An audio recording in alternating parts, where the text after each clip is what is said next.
Welcome to Word on the Cloud, where we talk about what was, what is, and what could be. My name's Aiko. I'm your host. Welcome to the cloud. Hey guys.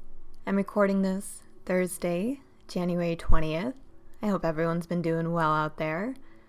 I've just been working this week, learning my new job and trying to get used to being back into that type of routine again. It's technically my Sunday today. But it got me thinking, that it would be nice to make a podcast about working.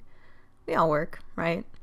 And not anything heavy or insane, but just providing a few tips on making sure we don't run into cases of the Monday blues, or letting it become something that affects our mental space so much. Because we do spend a lot of time at work, and it is a lot to ask of someone to give up their time away from their home, their loved ones, to do a job that they may not necessarily want to do. So, I wanted to just provide a few of the things I do to not let work be more work than it is. So, always remember, the tips I give are just suggestions. You're always welcome to do all of them, some of them, none of them, you do you. But feel free to give any a try and see if that improves things. If it doesn't, go back to what you were doing. Or, better yet, find something that does. But without further ado, tip number 1. Know what work is. Now, when I say this, I don't mean know what you have to do at work. You should. But what I mean is, know what you're getting into, or what you're already in. For example, I worked in a handful of call centers. Sales, technical support, banking, etc. However, although the roles were different, the environment was very much the same. You have the chaos of the ever-changing procedures, upset customers mixed in with the kind, certain types of employees that you seem to see everywhere you work, different people, same type of personality, like the person who takes their title way too seriously, the one that just wants their check, me, the office gossip, flirt, whatever it may be, and know that that's what it is. And of course, this won't apply everywhere or to everyone. And I'm not saying to have low expectations, but neutral ones. Know what to expect, don't feed into it, and don't allow yourself to be stressed by these things, because that's just what it is. You can't change anyone but yourself. And that shift in perspective will put things into perspective. My second tip wraps into this, and that's focus on yourself. You're there to provide a living for yourself. You show up, you do what you need to do, and you're out. Does that mean to be antisocial? No. But don't put up with anything you don't need to. If there are people you get along with, of course, interact with them. But know that you're going to benefit yourself a lot more in a job if you're concerned with yourself and getting what you need to done. Because when we start to get involved with things that may not be of benefit to us and that are outside of the job description, that's when things start to get rough, for lack of a better word. You want to earn your money and do well. So, do so. Tip number 3. Don't talk about work outside of work. Now, this is one that I follow as best as I can. Do your best to not talk about work outside of work, unless they're paying you. But to think about work off the clock, even on your lunch, your breaks, granted, that may be hard, but it already takes up a decent amount of your time. Fill up that time with something else that raises your mood, something positive. I will say that I don't know what any of my friends do.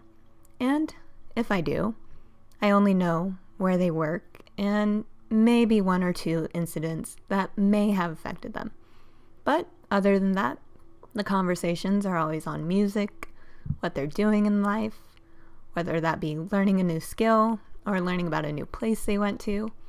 When we talk about something, it's difficult to not get in that mindset and that mood. And who wants to be in a work mindset or mood if it's your weekend and you're trying to relax and do anything but work? Just something to consider. My next tip, number 4, don't bring work problems home and vice versa. Don't bring your home problems to work. Now, work is going to be frustrating unless you're doing something that isn't. Only you know what that is. I don't. That's up for each of us to decide. But more than likely, it's going to put some stress on you. For me, I used to work with people's credit cards. I had access to their bank accounts, basically. And clearly, I didn't want to do anything wrong to do wrong. And there were procedures and policies in place, as there is with many jobs. And you have to deal with your bosses and coworkers, you have to deal with their bosses, and so on. Everyone has to deal with someone. And there's pressure. But to bring it home, where it holds no place, can make things worse in a way. Maybe you come home, you're frustrated because this, that, or the other happened, and the members of your house didn't do anything to contribute to that. But our energy is contagious. If you're stressed or upset, that's going to come across and more than likely start something. And it goes the same way for bringing your home problems to work. And I get it. It's all life. We're the ones having to experience both sides of it, our home and work. But you need to find a healthy work and home balance. This can be difficult if you work from home. If you can, try to have your workstation somewhere where you can distance yourself from it. Other than that, it's really going to need to be a heavy mental distance. At one of my old jobs, I had my workstation in my living room, and I could distance myself by being anywhere but the living room, out for a walk, in my room, wherever. I was lucky because my roommates also worked the same job, so our living room was basically the designated work spot. But if you can't, really try to make that separation in your mind and be present where you are.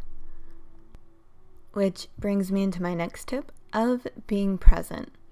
It's important to be present, not just for this topic, but in general. If we're constantly everywhere but where we are, then we're going to be in a constant state of worrying, being anxious, not being able to focus on what's in front of us. When it comes to work, this applies to being able to do your job well. If your mind is distracted, then you may miss something or do something because you weren't fully focused on the task at hand, making things harder. And I feel like that may be obvious in that aspect, but I'm mainly saying this to remind you to be present when you're off the clock as well. If you're thinking about work, you might as well have not clocked out, Enjoy your time off. Be present with your friends, your family, your partner, your pets. This will contribute to being able to create that healthy work and home balance. Overall, you don't want work to cause you more stress than it needs to. Stress from work can cause heightened anxiety, depression, and substance abuse.